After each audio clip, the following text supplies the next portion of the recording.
Pinunterya ng isang killer ang kaniyang sniper rifle sa presidente. Ngunit aksidenteng nag-reflect ang ilaw sa 8x scope. Kalma pa rin na nagpatuloy sa kanyang talumpati ang presidente. Sa katunayan, nauna na niyang nakalkula ang distansya at bilis ng hangin.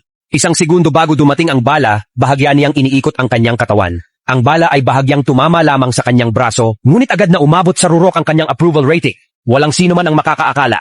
6 na buwan na ang nakalipas. Isa lamang siyang nabigong manunulat. Hindi makasulat ng kahit isang salita. Halos nagkakahiwalay siya sa pag-iral sa pamamagitan ng bulok na pizza. Mas malala pa, kamakailan lang siyang iniwan ng kanyang kasintahan. Naglalakad siya sa mga lansangan na puno ng kawalan ng pag-asa at aksidenteng nakasalubong ang kapatid ng kanyang dating asawa. Iniabot nito kay Eddie ang isang tableta. Sabi ni Eddie, ano ba ito? At sagot naman ng lalaki. Natukoy na nila ang mga receptor sa utak na nag-a-activate ng mga particular na circuit. At alam mo kung paano nila sinasabing 20% lang ng utak natin ang nagagamit. Ang ginagawa nito, hinahayaan kang magamit lahat nito. Instinctive itong tinanggihan ni Eddie, ngunit matapos umalis ang kanyang bayaw, kinuha niya pa rin ang malinaw na tableta. Pagdikit ng tableta sa kanyang dila, nakaramdam siya ng pagkahilo at pagkahapdi. Parang nagliyab ang kanyang mga selula sa utak. Biglang lumiwanag ang kanyang mga mata. Kasabay noon, galit na dumating ang landlord upang singilin ang renta. Aksidenteng nakita ni Eddie ang kanyang libro.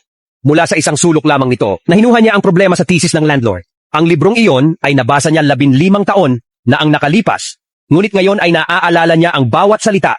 Lapis na natuwa ang landlord at nagkaroon sila ng isang masayang gabi. Pag-uwi niya, hindi pa rin mapigilan ng kanyang utak ang pag-iisip. Dumadaloy ang inspirasyon na parang fountain. Hindi siya makapaghintay na magsimulang magsulat at natapos niya ang isang buong libro sa loob ng isang gabi. Ngunit paggising niya, bumalik siya sa dati niyang kalagayan. Sa kabutihang palad, naroon pa rin ang manuskripto. Agad niya itong ipinakita sa publisher. Alam ng editor na hindi siya ganun ka-talented, kaya sinabing babasahin niya lang. Ngunit pag-uwi ni Eddie, nakatanggap siya ng mensahe mula sa editor. Pagkabasa ng ilang linya lamang, namangha ang editor sa kanyang talino. Hindi makapaniwala si Eddie at tuluyan niyang naunawaan ang kapangyarihan ng tableta.